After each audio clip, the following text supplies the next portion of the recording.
Assalamualaikum warahmatullahi wabarakatuh. Ketemu lagi dengan saya, Suraida. Pada kali ini saya akan membahas di tema 4 tentang model-model pengambilan keputusan. Model pengambilan keputusan pengambilan keputusan merupakan daya pendorong kegiatan operasional organisasi di setiap inti dari sebuah sistem organisasi. Selalu mendapat aturan khas tentang proses pengambilan keputusan yang dilakukan secara rutin, terstruktur, terprogram, ataupun pengambilan keputusan yang tidak rutin, tidak terstruktur, dan tidak terprogram. Model pengambilan keputusan menurut dua pandangan. Yang pertama, keputusan terprogram, terstruktur, dan tidak terprogram atau tidak terstruktur. Pengambilan keputusan terprogram memiliki standar operasional prosedur atau SOP, di mana standar tersebut diintegrasikan ke dalam tatanan nilai, norma, dan budaya organisasi. Yang kedua, pengambilan keputusan yang tidak terprogram merupakan proses penentuan dan memiliki alternatif solusi yang benar, baru, dan tidak terstruktur. Model pengambilan keputusan berdasarkan pandangan rasionalitas. Model rasionalitas memandang pengambil keputusan sebagai manusia rasional, di mana mereka selalu konsisten dalam membuat pilihan pemaksimuman nilai dari dalam lingkup keterbatasan tertentu. Adapun asumsi yang diberikan untuk model rasionalitas adalah: pertama, masalah ditetapkan secara jelas dan tidak memiliki arti ganda. Yang kedua, pengambilan keputusan memiliki akses terhadap informasi yang sempurna. Ketiga, pengambilan keputusan dapat mengidentifikasikan seluruh kriteria yang relevan dan dapat membuat alternatif yang bisa diselesaikan. Ketiga, pengambil keputusan sadar akan ada konsekuensi dari setiap alternatif pilihannya. Kelima, seluruh kriteria dan alternatif dapat dirangkik guna merefleksikan setiap nilai kepentingannya. Selanjutnya, kriteria yang bersifat khusus bernilai konsisten. Dan yang terakhir, pengambilan keputusan akan memilih alternatif solusi yang nilai keputusannya tinggi. Model-model pengambilan keputusan berdasarkan pandangan rasionalitas yang dibatasi. Model yang dibangun atas tesis branded rationality berusaha mengembangkan mengenai proses pengambilan keputusan sebenarnya yang dijalani manajer. Di sini ada kerangkanya, kita bisa melihat sama-sama langkah-langkah pengambilan keputusan dalam model rasional yang dibatasi. Ada identifikasi dan didefinisikan masalah.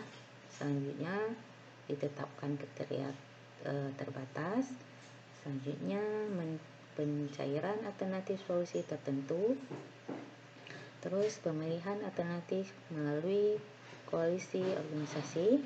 Pemilihan alternatif solusi yang memuaskan organisasi. Terus, solusi memuaskan bisa iya, bisa tidak. Jadi, solusi yang memuaskan ini dilakukan perubahan minor atau menyesuaikan. Kalau hasilnya memuaskan, jadi bisa dipakai apakah hal tersebut menyelesaikan masalah atau tidak. Jadi kalau menyelesaikan masalah bisa diterapkan, kalau tidak menyelesaikan masalah tidak diterapkan. Jadi dikurangi tingkat frekuensi atau alternatif. Dari gambar di atas dapat dilihat bahwa langkah-langkah pengambilan keputusan dalam model branded rationality tidak terlalu jauh berbeda dengan model rasional. Perbedaan utama terletak dari penentuan kriteria, alternatif, solusi, dan konsekuensi, serta sifat dari pemilihan alternatif solusi memuaskan organisasi, bukan menghasilkan solusi terbaik. Selain itu, perbedaan lainnya adalah urutan dari alternatif solusi. Model rasional menegaskan bahwa seluruh alternatif disusun dalam suatu tingkatan preferensi yang disesuaikan dengan kehendak pembuat keputusan. Semua dipandang memiliki nilai dan peluang yang sama untuk dipilih. Tidak ada perbedaan evaluasi dan penilaian antar alternatif. Berbeda dengan model branded rationality, urutan alternatif menjadi sangat penting karena model ini mengisyaratkan penetapan alternatif solusi yang paling memungkinkan, jelas dan memiliki kedekatan dengan solusi. Maka solusi yang sederhana namun bernilai tepat guna cenderung akan ditempatkan di urutan atas. Dalam model branded rationality juga mengambil pendekatan historis atas pemecahan masalah pada masa lalu, di mana alternatif solusi dan tindakan yang dipakai memecahkan masalah merupakan kumulatif dan apa yang telah dilakukan pada pengambilan keputusan pada masa lalu.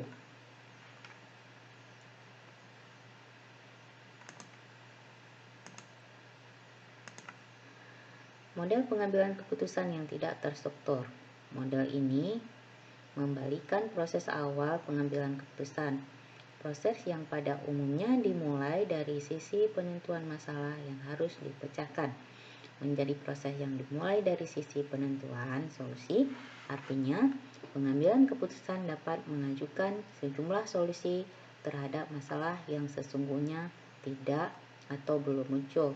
Maka, pengambilan keputusan menciptakan seluruh masalah yang mereka dapat selesaikan melalui solusi yang sudah tersedia. Menurut model ini, keputusan merupakan hasil dari suatu interaksi yang rumit antara 4 arus peristiwa yang bersifat tidak saling terkait.